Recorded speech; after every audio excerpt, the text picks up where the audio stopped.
Olá, tudo bem? Eu sou o professor Joelson. Então, continuando a nossa caminhada, conhecendo os filósofos, aqueles filósofos chamados pré-socráticos, ou seja, aqueles que vieram antes de Sócrates, em ainda preparação para o Enem, nós vamos conhecer o pensamento de mais um filósofo, o filósofo Anaximandro de Mileto, que muito provavelmente foi discípulo do primeiro filósofo que comentamos no primeiro vídeo, ou seja, Tales de Mileto. Anaximandro ele nasceu mais ou menos por volta dos fins do século VII a.C. e morreu na segunda metade do século VI.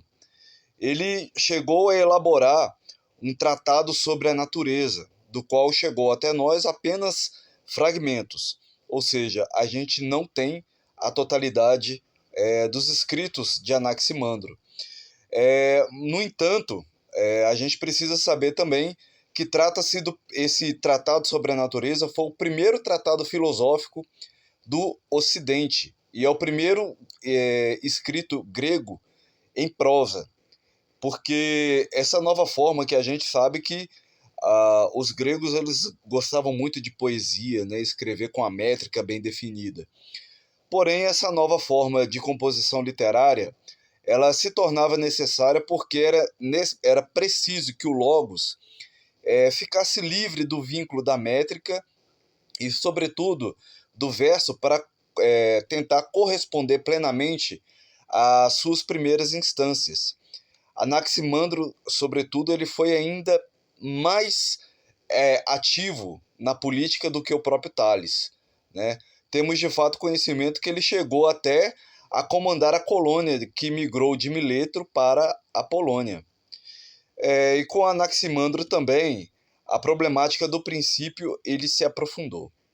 Como vimos no primeiro vídeo, Tales ele defendia que o princípio ou arqué, todas as coisas provinham da água. Porém, Anaximandro ele vai defender uma outra ideia. Ele sustenta que a água já é algo derivado e que, ao contrário, o princípio ou a arqué é o infinito, ou seja, a natureza, a physis infinita, de indefinida, da qual provém todas as coisas que existem.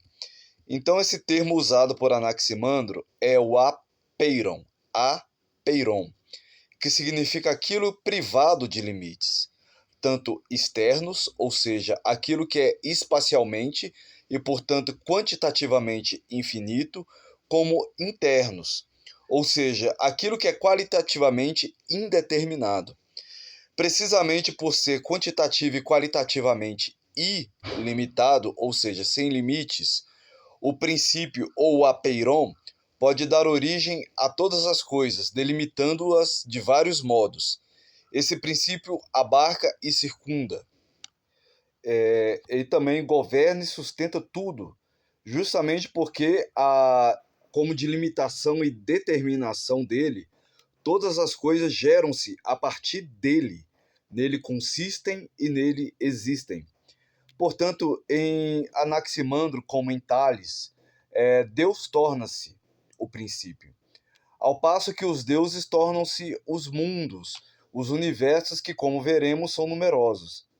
Porém, todavia, enquanto o princípio divino não nasce, ele nem perece, os universos divinos, ao contrário, eles nascem e perecem ciclicamente. Então sempre tem um eterno retorno de criação e de destruição.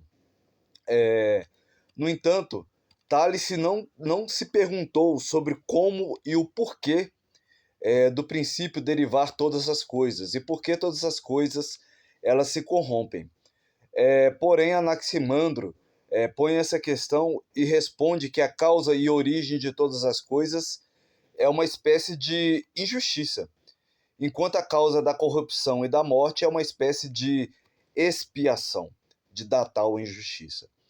Provavelmente Anaximandro ele pensava no fato de que o mundo constituído por uma série de contrários que tendem a predominar um sobre o outro, calor e frio, seco e úmido, a injustiça ela consistiria precisamente nessa predominância de contrários.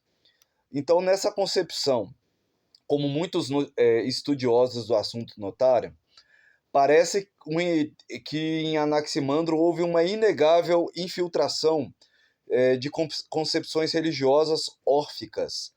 Como vimos, a ideia de uma culpa originária, de sua expiação e, portanto, a ideia de justiça que equilibra e é central no orfismo.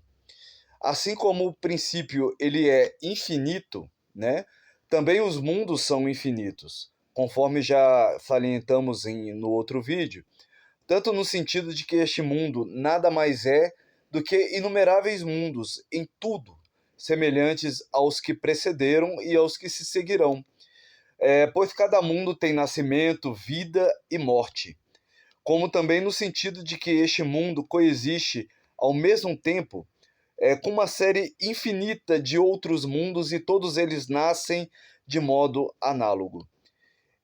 Então, como se explica a gênese do cosmos em Anaximandro, né?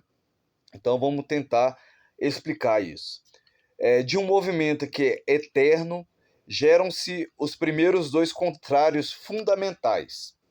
Deixa eu ver aqui, que é o frio e o calor. Originalmente de natureza líquida, o frio teria sido em parte transformado pelo fogo em calor que formava a esfera periférica no ar.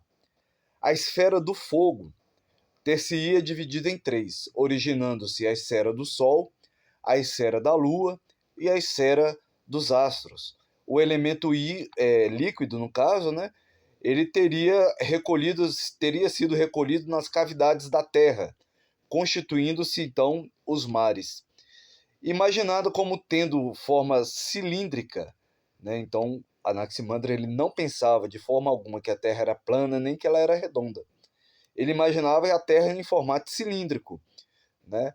E que a Terra permanecia suspensa sem ser sustentada por nada, mas continua firme por causa da igual distância de todas as partes, ou seja, por uma espécie de equilíbrio de forças. Sob a ação do Sol, devem ter nascido do elemento líquido os primeiros animais, da estrutura elementar dos quais, pouco a pouco, ter-se-iam desenvolvidos animais mais complexos. O leitor superficial se enganaria caso, né, Sorriso disse, considerando que seria inocente ou mesmo tal pueril essa visão. Né? Para nós, hoje, essa visão nossa ocidental, moderna, século XXI, parece uma bobagem a gente tá falando sobre isso. Mas muitos estudiosos já salientaram há muito tempo que ela é fortemente antecessora. Basta pensar, por exemplo, na arguta representação da Terra, que não necessita de sustentação material. Já para Tales, ela flutuava, ou seja, apoiava-se na água, sustentando-se por um equilíbrio de forças. Além disso, note-se também a modernidade, né? A gente se considera moderno, mas não é bem assim, da ideia de que a origem da vida tem ocorrido com animais aquáticos e, em consequência, o brilhantismo da ideia da evolução das espécies vivas, embora concebida de modo extremamente primitivo, que não tem nada a ver com a ideia de Darwin, tá? Isso é suficiente para mostrar todo o caminho já percorrido pelo Logos, avançado para além do mito. E só recordando que a filosofia ela nasce da ideia de tentar se livrar do mito, né, e dar uma explicação racional às coisas que acontecem na natureza. Né? Ao invés de dar uma sustentação que Thor, Zeus, Poseidon fazem acontecer as coisas, né? A ideia da filosofia é simplesmente dar uma sustentação racional às ideias. Bora estudar, meu povo. Fique com Deus.